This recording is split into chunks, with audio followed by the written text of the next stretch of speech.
Mobile ಕೊಟ್ಟು ಕೊಟ್ಟು ಕೆಲವೊಂದು ಸಾರಿ ಮೊಬೈಲಿಂದ ಮಗು ಭವಿಷ್ಯ ಹಾಳಾಗ್ತಾಯಿದ್ರು ಗೊತ್ತಾಗಿರಲ್ಲ ಅದು ನಮಗೆ. ಯಾಕಂದರೆ ಈ ಕಾಲದಲ್ಲಿ ಎಲ್ಲ ಕಂಪ್ಯೂಟ್ರ್ ಹುಟ್ಟಿದ ಮಕ್ಕಳೇ ಅನ್ನಂಗೆ ನಾವು ಇದು ಮಾಡ್ಕೊಬಿಟ್ಟಿದ್ದೀವಿ.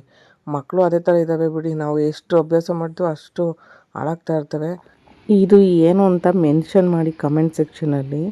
ಆ್ಯಕ್ಚುಲಿ ಇದು ದೊಡ್ಡ ದೊಡ್ಡ ಹೈವೇಲಿ ಹೋಗ್ಬೇಕಾದ್ರೆ ಇದೊಂದು ಪಾರ್ಟ್ ಸಿಗುತ್ತೆ. ಆ್ಯಕ್ಚುಲಿ ಇದೇನು ಅಂತ ನಂಗೆ ಗೊತ್ತಿಲ್ಲ. ನಾನೇನು ಅಂದ್ಕೊಂಡಿದ್ದೀನಿ ಏರೋಪ್ಲೇನ್ದು ಇದು ಒಂದು ಪಾರ್ಟ್ ಅಂತ ಅಂದ್ಕೊಂಡಿದ್ದೀನಿ. ವೆದರು ಸಿಕ್ಕಾಪಟ್ಟೆ ಕೋಲ್ಡು ಮತ್ತು ಜಡಿ ಮಳೆ ಬರ್ತಾ ಇದೆ. ಸೊ ಈ ಜಡಿ ಮಳೆಯಲ್ಲಿ ಏನಾದರೂ ಸ್ಟಾಲ್ ಹಾಕ್ಕೊಂಬಿಟ್ರೆ ಅಲ್ಲಿ ಕೆನೋಪಿ ಇಲ್ಲ, ಏನೂ ಇಲ್ಲ. ಸೊ ಮೇಲೆ ಸೂರ್ ಥರ ಏನೂ ಇಲ್ಲ. ಸೊ ಡೈರೆಕ್ಟ್ ಮಳೆ ಬಂದರೆ, ಬಿಸಿಲು ಬಂದರೆ ಮೇಲೆ ಬೀಳುತ್ತೆ. ಎಲ್ಲರೂ ಜೊತೆಲಿ ನೇತಾಕೊಂಡು ಹೋಗ್ಬೇಕು. ಏನು ಮಾಡೋದು? ಅದೇನೋ ಹೇಳ್ತಾರಲ್ಲ, ಬೆನ್ನಿಗೆ ಬಿದ್ದಿದ್ದು ಬ್ಯಾತಾಳ ಅಂತ.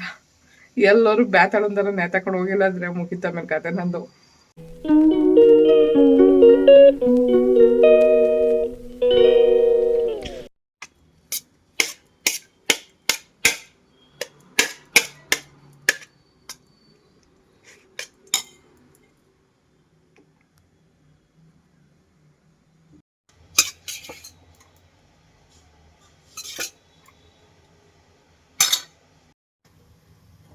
ನಾನು ಮಡಿಕೆಯಲ್ಲಿ ಬಸ್ಸಾರು ಮಾಡೋಣ ಅಂತ ಹೇಳ್ಬಿಟ್ಟು ಹಸಿ ಕಾಳು ಸ್ವಲ್ಪ ಸೊಪ್ಪಿಂದು ಇದು ಗಟ್ಟಿದೆಲ್ಲ ಉಳಿಸಿಟ್ಟಿದ್ದೆ. ಸೊ ಅದ್ರ ಜೊತೆಗೆ ಹುಳ್ಳಿಕಾಯಿ ಎಲ್ಲ ಮಿಕ್ಕಿತ್ತು. ಸುಮ್ಮನೆ ವೇಸ್ಟ್ ಆಗುತ್ತೆ, ಫ್ರಿಡ್ಜೆಲ್ಲ ಕ್ಲೀನ್ ಮಾಡಿಸಿ ಇದು ಮಾಡಿದೆ.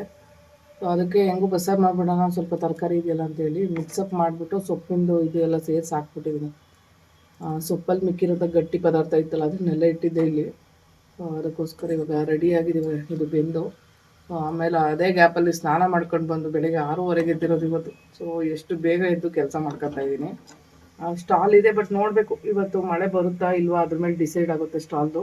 Hi, hello, good morning. So ಬೆಳಗ್ಗೆನೇ ಎದ್ದು ಒಂದಷ್ಟು ಕೆಲಸಗಳೆಲ್ಲ ಮುಗಿಸಿ, ಸೊ ಪೂರ್ವಿನ ಈಗಷ್ಟೇ ಆಟೋ ಬುಕ್ ಮಾಡಿಬಿಟ್ಟು ಊಬರು ಕಳಿಸ್ದೆ. ಸೊ ಅವನು ಬೇಗ ಬೇಗ ಹೋಗಲ್ಲ, ಸೋಂಬೇರಿ ಮರಿ ಒಂದು ಸ್ವಲ್ಪ, ಏನು ಮಾಡೋದು. ಸೊ ಈ ಗ್ಯಾಪಲ್ಲಿ ನಾನು ಬೆಳಗ್ಗೆ 6:30ಗೆ ಎದ್ದು ಸೊ ಫ್ರಿಡ್ಜೆಲ್ಲ ಕ್ಲೀನ್ ಮಾಡಿಸಿ ಅದೆಲ್ಲ ಒಂದಷ್ಟು ತರಕಾರಿಗಳು ಇವೆಲ್ಲ ಮಿಕ್ಕಿರ್ತಿತ್ತು. ಸೊ ಅದೆಲ್ಲ ತೆಗೆದು ಮಾಡಿ ಇವಾಗ ಬಂದನಪ್ಪ ಅಡುಗೆ ಮನೆಗೆ. ಸೊ ಅದಕ್ಕೆ ಮುಂಚೆನೇ ನಾನು ತೊಗರಿಕಾಳು ಇದೆಲ್ಲ ಬೇಯಿಸಿ ಮಡಿಕೆಯಲ್ಲಿ ಇಟ್ಬಿಟ್ಟು ಹೋಗಿದ್ದೆ, ಬೇಯೋದಕ್ಕೆ ಇಟ್ಬಿಟ್ಟು. ಈ ಗ್ಯಾಪಲ್ಲಿ ಸ್ನಾನ ಮಾಡ್ಕೊಂಡು ಬಂದು ಅವನಿಗೆ ಎಬ್ಬರಿಸಿ ಅವನ್ನ ಸ್ನಾನ ಮಾಡೋಕ್ಕೆ ಕಳಿಸಿ ಅವನ್ನ ರೆಡಿಯಾಗೋದಕ್ಕೆ ಹೇಳಿ ಪುಳಿಯೋಗರೆ ಕಲಸಿ ಕೊಟ್ಟು ಮತ್ತು ಬಾಕ್ಸಿಗೆ ಹಾಕಿ ಪರಂಗಿ ಹಣ್ಣು ನೈಟ್ ಕುಯ್ದಿದ್ದೆ. ಸೊ ಅದನ್ನು ಅವನ ಬಾಕ್ಸಿಗೆ ಸ್ನ್ಯಾಕ್ಸಿಗೆ ಹಾಕಿ ಪರಂಗಿಹಣ್ಣು ಮತ್ತು ಪುಳಿಯೋಗರೆ ಎರಡನ್ನೂ ಕಳಿಸಿ ಅವನು ಜೊತೆಲಿ ಕಳಿಸ್ಬಿಟ್ಟೆ ಆಟೋದಲ್ಲಿ. ಸೊ ಇವಾಗ ಒಂಥರ ಮನೆಯೆಲ್ಲ ಪ್ರಶಾಂತವಾಯಿತು. ಯಾಕಂದರೆ ಅವನಿದ್ರೆ ಒಂಥರ ಟೆನ್ಷನು ಮನೇಲಿ ನನಗೆ. ಯಾಕಂದರೆ ಬಿಟ್ಟೆಲ್ಲೂ ಹೊರಗಡೆ ಹೋಗೋಕ್ಕಾಗಲ್ಲ, ಅವನು ಸಿಕ್ಕಾಪಟ್ಟೆ ತೀಟೆ ಮಾಡ್ತಾನಲ್ಲ, ಅದಕ್ಕೋಸ್ಕರ ಎಲ್ಲರೂ ಜೊತೆಲಿ ನೇತಾಕೊಂಡು ಹೋಗ್ಬೇಕು. ಏನು ಮಾಡೋದು? ಅದೇನೋ ಹೇಳ್ತಾರಲ್ಲ, ಬೆನ್ನಿಗೆ ಬಿದ್ದಿದ್ದು ಬ್ಯಾತಾಳ ಅಂತ. ಎಲ್ಲರೂ ಬ್ಯಾತಾಳ ಅಂತಾರೆ, ನೇತಾಕೊಂಡು ಹೋಗಿಲ್ಲ ಅಂದರೆ ಮುಗಿತ ಮೇಲೆ ಕತೆ ನಂದು. ಈ ಮನೇಲಿ ಬಿಟ್ಟರು ಭಯ, ಹೊರಗಡೆ ಕರ್ಕೊಂಡೋದ್ರು ಭಯ. ಹೊರಗಡೆ ಕರ್ಕೊಂಡೋದ್ರೆ ಅಟ್ಲೀಸ್ಟ್ ನನ್ನ ಜೊತೆಲಿ ಇರ್ತೀನಿ, ನೋಡ್ತಾ ಇರ್ತೀನಿ. ಯಪ್ಪ ನಂಗಂತೂ ಸಿಕ್ಕಾಪಟ್ಟೆ ಭಯ ಪಡ್ತೀನಿ ಅವನು ನೋಡಿದಾಗ. ಯಾಕಂದರೆ ಅವ್ನು ಚಿಕ್ಕವನಿರೋವಾಗಲೂ ಕೂಡ ಬೆಡ್ಡಿಂದ ಕೆಳಗಡೆ ಬೀಳ್ಬೇಕಾದ್ರೆ ಎಷ್ಟೋ ಸಾರಿ ಕ್ಯಾಚ್ ಮಾಡಿ ಹಿಡ್ಕೊಂಡಿದ್ದೀನಿ ಅವನ್ನ. ಅವ್ನು ಅಷ್ಟು ತೀಟೆ ಅಲ್ವಾ, ನಿದ್ದೆಗಣ್ಣಲ್ಲಿ ಹಿಂಗೆ ಆಡಿ ಆಡಿ ಆಡಿ ಎಷ್ಟೋ ಸಾರಿ ಬಿದ್ದೋಗಿದ್ದಾನೆ. ಆ ಟೈಮಲ್ಲಿ ಅವನದು ಪ್ಯಾಂಟು ಇಲ್ಲ ಅಂದರೆ ಶರ್ಟ್ ಹಿಡ್ಕೊಂಡು ಅವನ್ನ ಕ್ಯಾಚ್ ಹಿಡ್ಕೊಂಡಿದ್ದೀನಿ ನಾನು ನಿದ್ದೆಗಣ್ಣಲ್ಲಿ. ಅಂದರೆ ಅವ್ನು ಪಕ್ಕದಲ್ಲಿ ಮಲಗಿದ್ರೆ ನನಗೆ ಒಂಥರ ಭಯ. ಯಾಕೆಂದರೆ ಅವನ್ನೆಲ್ಲರೂ ಬಿದ್ದುಬಿಟ್ರೆ, ಬುಲ್ಡ್ ಹೊಡೆದು ಹಾಕೋಬಿಟ್ರೆ ಅಕಸ್ಮಾತ್ ಸರಿಯಾಗಿ ಏಟು ಹೊಡೆಯುತ್ತೆ. ಆಮೇಲೆ ಇನ್ನೂ ಒಂದು ಭಯ ಇತ್ತು ನನಗೆ, ಚಿಕ್ಕ ಮಕ್ಳುಗಳು ಇರೋ ಟೈಮಲ್ಲಿ ಏನಾದರೂ ಮಂಚದ ಮೇಲಿಂದ ಫೋರ್ಸಾಗಿ ಬಿದ್ದು ತಲೆ ಹೊಡೆದಾಕೊಂಡ್ರೆ ಅವ್ರು ಸ್ವಲ್ಪ ಬುದ್ಧಿಮಾಂದ್ಯರ ಥರ ಆಗ್ಬಿಡ್ತಾರಂತೆ. ಆ ಭಯ ನನಗೆ ಸಿಕ್ಕಾಪಟ್ಟೆ. ಇವತ್ತು ಅಷ್ಟೇ ಅವನ್ನ ನಾನು ಗೋಡೆ ಕಡೆ ಮಲಗಿಸೇ ಮಲಗೋದು. ನಂಗೆ ಇವತ್ತು ಹೆದರ್ಕೊತೀನಿ. 10 ವರ್ಷ ಆಗಿದೆ, ಅವ್ನು ಬಿದ್ದರೆ ಏನೂ ಆಗಲ್ಲ ಅಂತ ಗೊತ್ತು, ಆದರೂ ಭಯ ಪಡ್ತೀನಿ. ಅಕಸ್ಮಾತ್ ಜೋರಾಗಿ ತಲೆಗೆ ಹೊಡ್ಕೊಂಡು ಮಕ್ಕಳು ಮೆಂಟ್ಲು ಥರ ಆಗ್ಬಿಟ್ರೆ ಏನಪ್ಪ ಮಾಡೋದು ಅಂತ ಭಯ. ಯಾಕಂದರೆ ಇರೋ ನನ್ನ ಮಕ್ಳುಗಳನ್ನ ಎಷ್ಟು ಜೋಪಾನ ಮಾಡಿದ್ರು ಸಾಕಾಗಲ್ಲ ನಾವು. ಆಮೇಲೆ ತಲೆ ಲೂಸ್ ಆಯಿತು ಏನೋ ಆಯಿತು ಅಂದರೆ, ನಾನಿರೋ ಸಿಚುವೇಶನ್ಗೆ ಮಕ್ಳಿಗೊಂದು ಒಳ್ಳೆ ಜೀವನ ರೂಪಿಸ್ಬೇಕು ಅಂದ್ಕೋಬೇಕಾದ್ರೆ ಏನೋ ಒಂದು ಆಯಿತು ಅಂದರೆ ಅದೊಂಥರ ನಮ್ಮ ಮನೆ ಬರ ಅಂತ ಹೇಳ್ಬೋದು. ಅದಾಗಬಾರ್ದು ಅಂತ ಹೇಳ್ಬಿಟ್ಟು ಇಷ್ಟೊಂದು ಅವನ ಮೇಲೆ ಗಮನ ಹರಿಸೋದು ನಾನು. ಆಮೇಲೆ ತುಂಬ ಎದುರ್ಕೊಳ್ತೀನಿ. ಆಮೇಲೆ ಏನಾದ್ರು ಆಯಿತು ಏನು ಮಾಡ್ತು ಯಪ್ಪ, ಸಡನ್ನಾಗಿ ಏನು ಮಾಡ್ಬೇಕಂತಲೇ ಗೊತ್ತಾಗಲ್ಲ, ಅದು ಭಯ. ಆಮೇಲೆ ಸಿಕ್ಕಾಪಟ್ಟೆ ತೀಟೆ ಮಾಡೋದ್ರಿಂದ ಯಾವುದ್ಯಾವ್ದನ್ನು ಹೋಗಿ ಎಲ್ಲೆಲ್ಲಿ ಇಟ್ಟು ಏನೇನು ಸಮಸ್ಯೆಗಳನ್ನ ಉದ್ಭವ ಮಾಡಿಬಿಡುತ್ತೋ ಅಂತ ಭಯ ಅಷ್ಟೇ. ಅದಕ್ಕೆ ಹುಷಾರಾಗಿ ನೋಡ್ಕೊತಾ ಇದ್ದೀನಿ. 10 ವರ್ಷ ಆದರೂ ಇನ್ನೂ ಒಂದು ತೀಟೆ ಕಮ್ಮಿ ಆಗಿಲ್ಲ ಅಂದರೆ ಯಪ್ಪ. ಸ್ಟಾಲಲ್ಲೇನೆ ಒಂದು ಹುಡುಗ ಸಿಕ್ಕಿದ್ದು, ಇವನು ತರೋದೇ ಸೇಮು. ಇವನು ಒಂಥರ ಇದು ಮಾಡಿ ಏನಂತ ಹೇಳ್ತಾನೆ ನಮ್ಮ ಮಗು ಹೋಗ್ಬಿಟ್ಟು, ನಮ್ಮ ಮಮ್ಮಿಗೆ ಇನ್ನೂ ಟಾರ್ಚರ್ ಕೊಡು ಅಂತ ಹೇಳ್ತಾನೆ. ಅವನು ಹಿಡ್ಕೊಂಡು ಬಾರಿಸ್ತಾ ಇದ್ದ, ಅಂದರೆ ಅವ್ನಿಗೆ ಅಮ್ಮ ಅಂದ್ರೆ ಅದೇನು ಪ್ರೀತಿನೋ ಅಮ್ಮ ಅಮ್ಮ ಅಮ್ಮ ಅನ್ನುತ್ತೆ. ಅಂದರೆ ಇನ್ನು ಮಾತಾಡೋಕ್ಕೆ ಬರ್ತಾ ಇಲ್ಲ, ಬಟ್ ಯಾವಾಗ ಮಾತಾಡೋದಿದೆಯಲ್ಲ ಸಿಕ್ಕಾಪಟ್ಟೆ ನಗು ಬರ್ತಾಯಿತ್ತು. ಆಮೇಲೆ ತುಂಬ ಚೆನ್ನಾಗಿದ್ದಾನೆ ಹುಡುಗ, ನೋಡೋಕ್ಕೂ ಚೆನ್ನಾಗಿದ್ದಾನೆ, ಮಾತಾಡೋಕ್ಕೂ ಒಂಥರ ಅವ್ನ ಭಾಷೆ ನಮಗೆ ಬರೋಲ್ಲ ಬಿಟ್ಟು, ಅವ್ನ ಭಾಷೆ ಅವ್ರ ಅಜ್ಜಿ ತಾತನಿಗೆ ಅರ್ಥ ಆಗಲ್ವಂತೆ. ಬಟ್ ಅದು ಒಂಥರ ಚೆನ್ನಾಗಿತ್ತು. ನಮ್ಮ ಪೂರ್ವಿದು ಇವತ್ತವರೆಗೂ ಯಾವ ಮಕ್ಳ ಜೊತೆನೂ ಅಷ್ಟು ಬೆರೆತಿದ್ದೇ ಇಲ್ಲ. ಬಟ್ ಆ ಮಗುನ ಹಿಡ್ಕೊಂಡು ಆಡ್ಸೋದು ಮಾಡೋದು, ಅವನಿಗಂತೂ ಸಖತ್ತಾಗಿ ಇದು ಮಾಡಿದ್ದಾನೆ. ಇವನು ಮಧ್ಯಾಹ್ನ ಗಂಟ ಚಿಕ್ಕ ಹುಡುಗ ಇವನಿಗೆ ಟಾರ್ಚರ್ ಕೊಟ್ಟ. ಇವ್ ನಮ್ಮ ಪೂರ್ವಿಗೆ ಹೋಗ್ಬಿಟ್ಟು ಅವನು ಇನ್ನೊಂದು ಥರ ಟಾರ್ಚರ್ ಕೊಟ್ಟ ಸಾಯಂಕಾಲದಲ್ಲಿ. ನಾನು ಸುಮ್ಮನೆ ಇರೋ ಪಾಪ ಮಗುನ ಯಾಕೆ ಕಳಿಸ್ತೆ ಅಂತ. ಚಿಕ್ಕ ಮಕ್ಳುಗಳನ್ನೆಲ್ಲ ಆಡ್ಸೋಕ್ಕೆ ಬಲೆ ಇಷ್ಟ ಇವನಿಗೆ. ಅದ್ರಲ್ಲಿ ನೋಡಿ ಇಷ್ಟು ದಿನದಲ್ಲಿ ಈ ಮಗು ಜೊತೆನೇ ಅಷ್ಟೊಂದು ಬೆರೆತ್ಕೊಂಡಿರೋದು. ಬಟ್ ಚೆನ್ನಾಗಿತ್ತು. ಏನಂತ ನಮ್ಮ ಪೂರ್ವಿ, ಮಮ್ಮಿ ಇನ್ನೊಂದು ಚಿಕ್ಕ ಪಾಪ ಇದ್ದೀವಿ ಮನೇಲಿ ಆಟ ಆಡ್ಸ್ಬೋದಾಗಿತ್ತಲ್ವ ಅಂತ. ನಮ್ಮ ಮನೆಗೆ ಯಾರೋ ಒಂದ್ಸರಿ ಹೆಣ್ಮಗು ಕರ್ಕೊಂಡು ಬಂದಿದ್ರು, ಚಿಕ್ಕ ಚಿಕ್ಕ ಮಕ್ಳುಗಳು. ಏನೋ ಗೊತ್ತಿಲ್ಲ, ಚಿಕ್ಕ ಮಕ್ಳುಗಳಂದ್ರೆ ಇಷ್ಟ ಅವನಿಗೆ. ಬಟ್ ಏನು ಮಾಡೋದು, ಯಾವ ಮಕ್ಳುಗಳು ಇಲ್ವಲ್ಲ, ಹಂಗಾಗಿ ಯಾರನ್ನ ಆಟ ಆಡ್ಸ್ಬೇಕು ಅಂತ ಗೊತ್ತಾಗಲ್ಲ ಅವನಿಗೆ. ಆಮೇಲೆ ಯಾರ ಜೊತೆ ಬೆರಿಬೇಕು ಅಂತಲೂ ಗೊತ್ತಿಲ್ಲ. ಒಂಟಿಯಾಗಿ ಬೆಳೆದವರೆಲ್ಲ ಹಿಂಗೇನೆ, ಯಾರ್ಯಾರು ಅಣ್ಣ ತಮ್ಮದಿರು ಅಕ್ಕ ತಮ್ಮದಿರು ಇಲ್ದಂಗೆ ಬೆಳೀತಾರಲ್ಲ, ಅವ್ರುಗಳೆಲ್ಲ ಸ್ವಲ್ಪ ಹಿಂಗೆ ಮೂಲೆ ಗುಂಪಾಗ್ಬಿಡ್ತಾರೆ, ಯಾರುಗಳು ಜನಗಳಿಗೆ ಸೇರಲ್ಲ. ಸೊ ಹಂಗೆ ಪೂರ್ವಿ ಆಗ್ಬಿಟ್ಟಿದ್ದಾನೆ. ಈಗಷ್ಟೇ ರಾಯರ ಪೂಜೆ ಮುಗೀತು. ಸೊ ಇವಾಗ ಸ್ಟಾಲ್ಗೆ ಹೋಗೋದಕ್ಕೆ ರೆಡಿ ಆಗಬೇಕು. ಇವತ್ತು ವೆದರ್ ಹೇಗಿದೆ ಅದ್ರ ಮೇಲೆ ಡಿಸೈಡ್ ಮಾಡಬೇಕು. ಯಾಕಂದರೆ ನಿನ್ನೆ ಬೆಳಗ್ಗೆಯಿಂದ ಮಳೆನೇ ಬಂದಿದೆ. ಸೊ ವೆದರು ಸಿಕ್ಕಾಪಟ್ಟೆ ಕೋಲ್ಡು ಮತ್ತು ಜಿಡಿ ಮಳೆ ಬರ್ತಾ ಇದೆ. ಸೊ ಈ ಜಡಿ ಮಳೆಯಲ್ಲಿ ಏನಾದರೂ ಸ್ಟಾಲ್ ಹಾಕ್ಕೊಂಬಿಟ್ರೆ ಅಲ್ಲಿ ಕೆನೋಪಿ ಇಲ್ಲ, ಏನೂ ಇಲ್ಲ. ಸೊ ಮೇಲೆ ಸೂಟ್ ಥರ ಏನೂ ಇಲ್ಲ. ಸೊ ಡೈರೆಕ್ಟ್ ಮಳೆ ಬಂದರೆ, ಬಿಸಿಲು ಬಂದರೆ ಮೇಲೆ ಬೀಳುತ್ತೆ. ಸೊ ನೆನ್ನೆಲ್ಲ ಸಿಕ್ಕಾಪಟ್ಟೆ ಕಷ್ಟ ಆಯಿತು. ನೆನ್ನೆ ವ್ಯಾಪಾರ ಕೂಡ ಆಗಿಲ್ಲ, ಸುಮ್ಮನೆ ಬಂದೆ ವಾಪಸ್ಸು. ಬೇಜಾರಾಗ್ಬಿಡ್ತು ನೆನ್ನೆ ಅಂತೂ ನನಗೆ. ಜನನೂ ಬರ್ತಾಯಿಲ್ಲ ಒಂದು, ಇನ್ನೊಂದು ಸಿಕ್ಕಾಪಟ್ಟೆ ಕೋಲ್ಡ್ ವೆದರು ಮತ್ತು ಜಿಡಿ ಮಳೆ ಒಂದೇ ಸಮ ಮೇಲೆ ಬೀಳ್ತಾಯಿತ್ತು. ಒಂದಷ್ಟು ಐಟಮ್ಸ್ ಎಲ್ಲ ನೆಂದು ಹೋಯ್ತು ಹೋಗೋದಾಗ. ನನಗೆ ಎಲ್ಲಿ ಇಟ್ಕೋಬೇಕು ಏನು ಕತೆ ಏನು ಗೊತ್ತಾಯ್ತಲ್ಲ. ಸೊ ಅಲ್ಲಿ ಟೇಬಲ್ ಒಂದು ಜಾಗ ಕೊಟ್ಟಿದ್ದೆ ಹೆಚ್ಚು, ಅದರಲ್ಲಿ ನಾವು ಕೆನೋಪಿ ಇದೆಲ್ಲ ಮಾಡೋದಕ್ಕೆ ಕಷ್ಟ ಆಗುತ್ತೆ.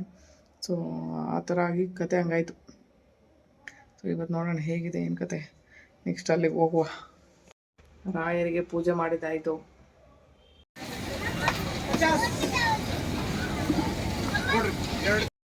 ಆ್ಯಕ್ಚುಲಿ ಶುಗರ್ ಕ್ಯಾಂಡಿ ತಿನ್ನಬಾರ್ದು ಅಂತ ಹೇಳ್ತಾರೆ.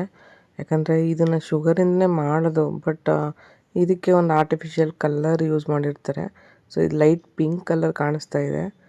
ಸೊ ಹಂಗಾಗಿ ತಿನ್ನಬಾರ್ದು ಅಂತ ಹೇಳ್ತಾರೆ. ಇದು ಎಷ್ಟು ನಿಜನೋ ಸುಳ್ಳು ನನಗಂತೂ ಗೊತ್ತಿಲ್ಲ. ಈ ಥರ ತಿಂದು ನಮ್ಮ ಆರೋಗ್ಯ ನಾವೇ ಹಾಳು ಮಾಡ್ಕೋಬಾರ್ದು ಅನ್ನೋದೊಂದು. ಬಟ್ ಜಾತ್ರೆ ಮತ್ತು ಇದ್ರ ಟೈಮ್ಗಳಲ್ಲಿ ಸಿಕ್ಕಾಪಟ್ಟೆ ಸಿಗುತ್ತೆ ಈ ಥರದ್ದು. ಮಕ್ಳಿಗಂತೂ ಸಿಕ್ಕಾಪಟ್ಟೆ ಪ್ರಿಯವಾದ ಒಂದು ತಿಂಡಿ ಅಂತಲೇ ಹೇಳ್ಬೋದು. ಬಟ್ ತಗೊಳ್ತಾರೆ ಮಕ್ಳುಗಳು ಇದನ್ನು.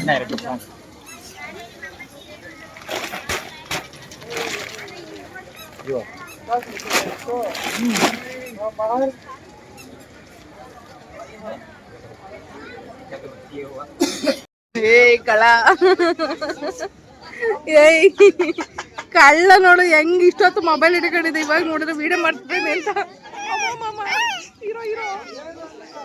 ಫೋಟೋ ಹಾಕಿ ಒಂದು ಫೋಟೋ.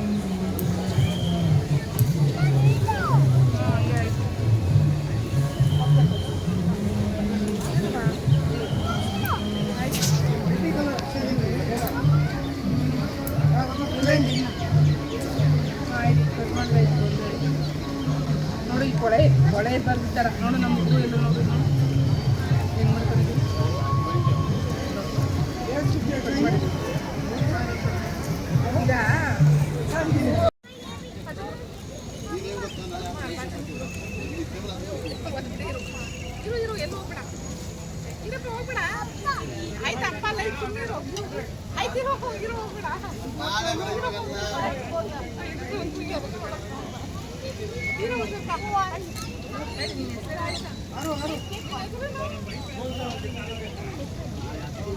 ಮೊಬೈಲ್ ನೋಡ ಬೈ ನೋಡ ಲೇ ಕೂಡ ನೋಡ ಮೊಬೈಲ್ ನೋಡಿ ನೋಡಿ.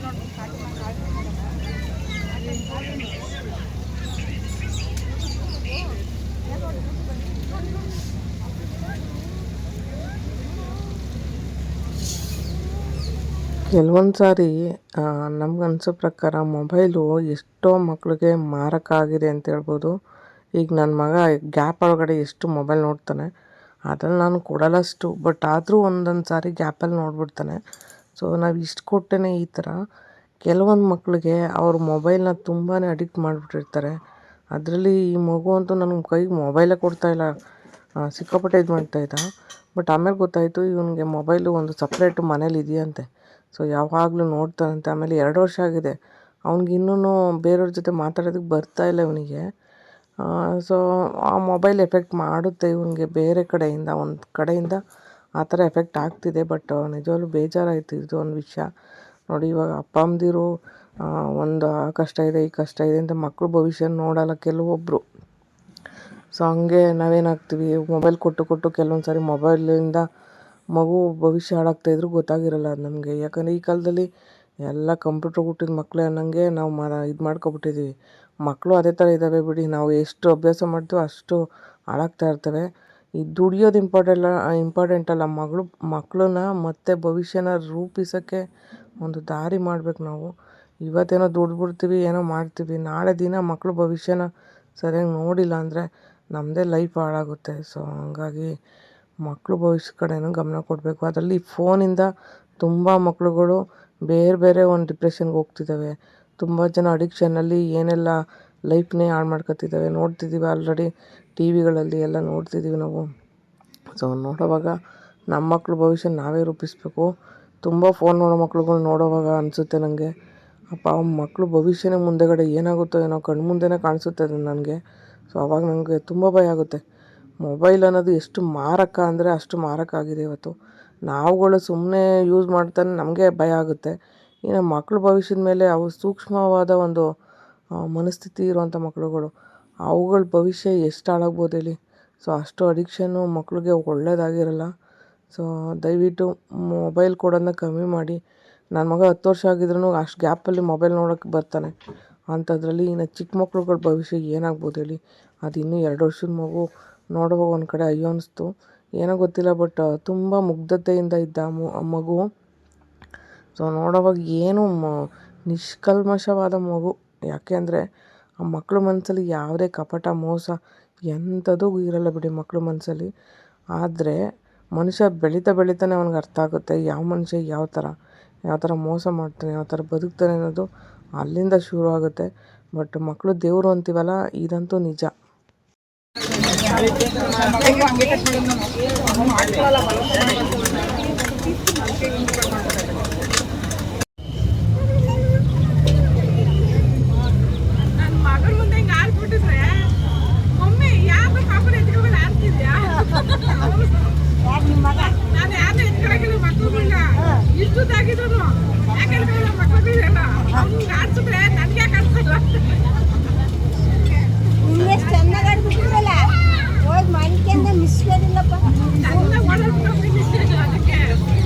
ಊಟನೇ ಮಾಡಲಿಲ್ಲ ಫಸ್ಟ್ನೇ ಮಾದವರಮ್ಮ ಮೈಕೆಂದನು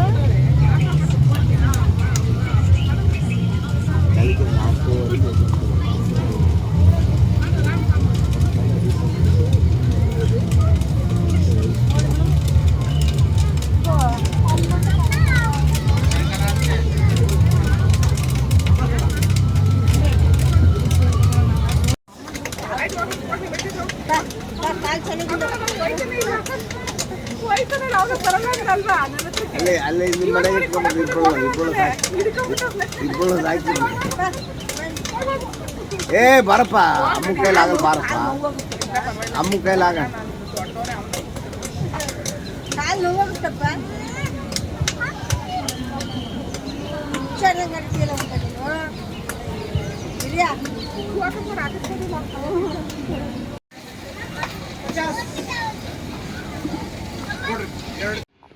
ಇದು ಏನು ಅಂತ ಮೆನ್ಷನ್ ಮಾಡಿ ಕಮೆಂಟ್ ಸೆಕ್ಷನಲ್ಲಿ. ಆ್ಯಕ್ಚುಲಿ ಇದು ದೊಡ್ಡ ಹೈವೇಲಿ ಹೋಗ್ಬೇಕಾದ್ರೆ ಇದೊಂದು ಪಾರ್ಟ್ ಸಿಗುತ್ತೆ.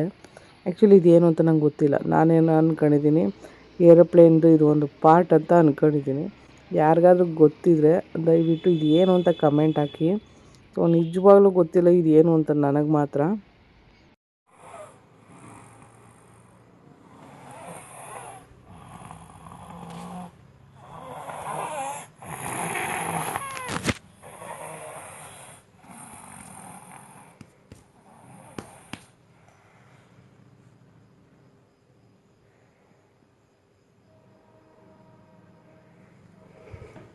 ಮನ್ಸಲ್ಲಿ ಓದ್ಕೊಂತದೆ ಮನ್ಸಲ್ಲಿ ಓದ್ಕೊಂತದೆ ಏನು ಮನ್ಸಲ್ಲಿ ಓದ್ಕೊಂತದೆ.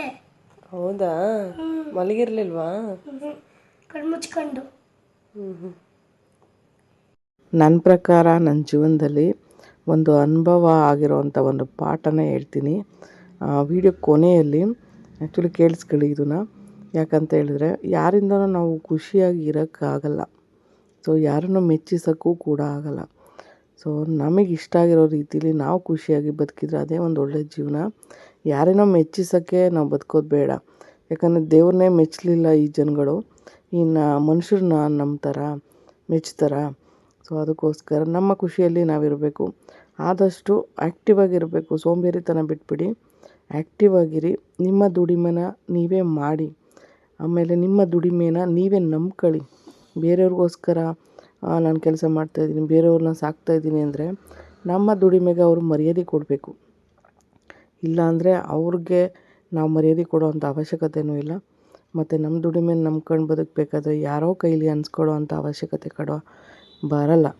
ಸೊ ಅದೊಂದು ಮನಸ್ಸಲ್ಲಿ ಇಟ್ಕೊಳ್ಳಿ. ನಮ್ಮ ಕೈ ಯಾವಾಗ ನಿಲ್ಲುತ್ತೋ ನಾವು ನಿಂತಂಗೆ, ನಮ್ಮ ಜೀವನನೂ ನಿಂತಂಗೆ. ಸೊ ನಮ್ಮ ಕೈ ಯಾವಾಗ ಓಡ್ತಾ ಇರುತ್ತೆ, ಸೊ ಆವಾಗ ದುಡಿಮೆನೂ ಚೆನ್ನಾಗಿರುತ್ತೆ, ಜನಗಳಿಂದ ಸಿಗೋ ಮರ್ಯಾದೆ ಕೂಡ ಬೇರೆ ಥರ ಇರುತ್ತೆ.